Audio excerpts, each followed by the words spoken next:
Madam Chairman, members of the committee, my name is Steve Goldsmith. I'm an advisor to the City of Providence. I was done a number of water transactions over the last 25 years. I was the mayor of Indianapolis and did one there, and I was the deputy mayor of New York City and was active in water and wastewater there and advised cities around the country.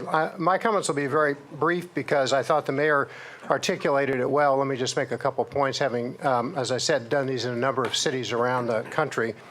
First, I compliment the city on the kind of straightforward simplicity of the legislation. It's not a piece of legislation that approves a transaction. It just authorizes a process, and the legislation authorizes that process by protecting that which should be important, right? The quality of the water, the rates that would be paid by Providence and other ratepayers. So the first issue is that kind of framework, right? Which is let's explore a transaction and see what would happen. The second is the goal here. Maybe the easiest way to think about this is that this is a watershed, right? And in that watershed, there's clean water and wastewater, and it's regional. And so the mayor's response to Senator Metz was right on target, which is the possible value to both Providence ratepayers, Providence taxpayers, and Rhode Island ratepayers is a more effective operation of an integrated system.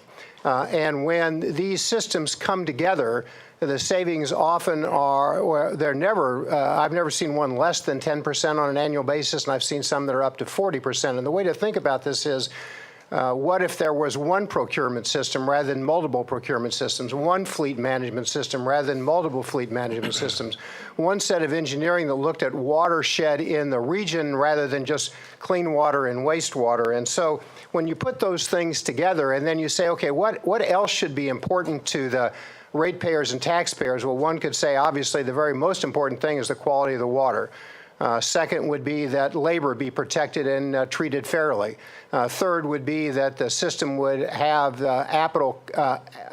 adequate capital investments as it needs. So just for kind of benchmarks, and then I'll stop speaking. For example, one I've done recently was Scranton, Pennsylvania, where they wanted ratepayer mitigation. And the city wanted to see if it could have its system operated more effectively. And in Scranton, they essentially ended up with a $200 million upfront payment and $300 million in rate reduction, both, right? So they reduced the rates by $300 million. Senator Jabbour. Thank you. I had a question on that Scranton transaction. Who acquired that system? So it was a different transaction than one that's contemplated here. And that transaction, the city managed wastewater, and American Water managed clean water, and the city sold that system to American Water. In the Indianapolis transaction, they're both managed by public trust. But in the Scranton transaction, it was sold because of the effect on the rates was lower that way. So a public trust arrangement as opposed to a private arrangement. What was required from a legislative standpoint for the public trust? Right. So, well, every state's a little bit different. In that situation, think of a public trust center similar to a nonprofit, essentially, right? So that it is controlled by a public board of elected officials, so that the asset is under control of those who are elected, essentially. And then the operation, as the mayor mentioned, you could have a long-term operation and maintenance contract or some other sort of combined management, but it would be still owned and controlled by a governmental or quasi-government organization. Can I proceed? Okay.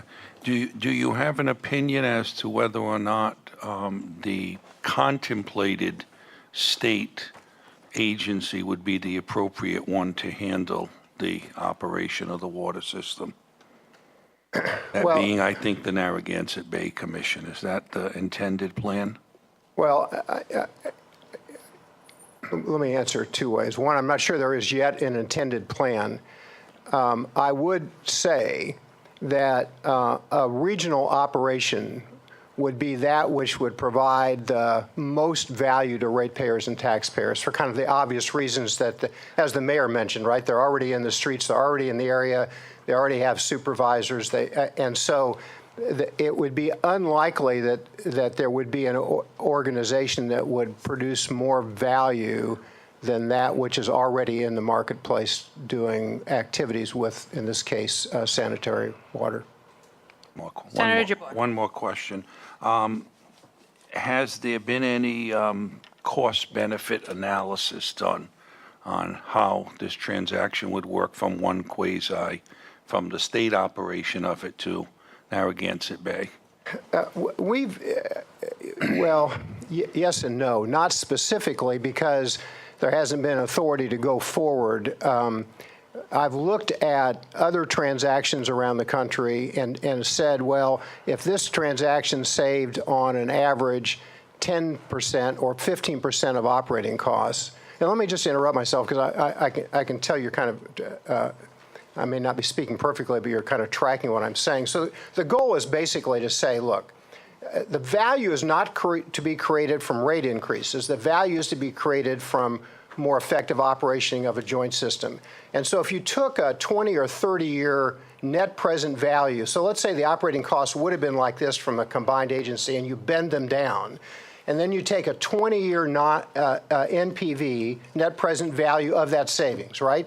That would be the value of a transaction to the City of Providence, right? So it's not based on raising rates. It's based on the net present value of that savings. That could be anywhere from, and so that savings comes from operating costs, which could be 10 to 20% on average around the country, and it also comes from capital investment, right? Because if you're investing in the streets, if you're investing in reducing combined sewer overflows and the like, then the combined capital costs should come down as well. And now the savings generally are less in water than they are in wastewater because of the complexity in wastewater. So one might see savings of 10 to 15 to 20%, and those savings always assume that there will not be labor layoffs, right? Those are savings from engineering and operations and back office systems and not from the reduction of labor. Yes, sir. Thank you.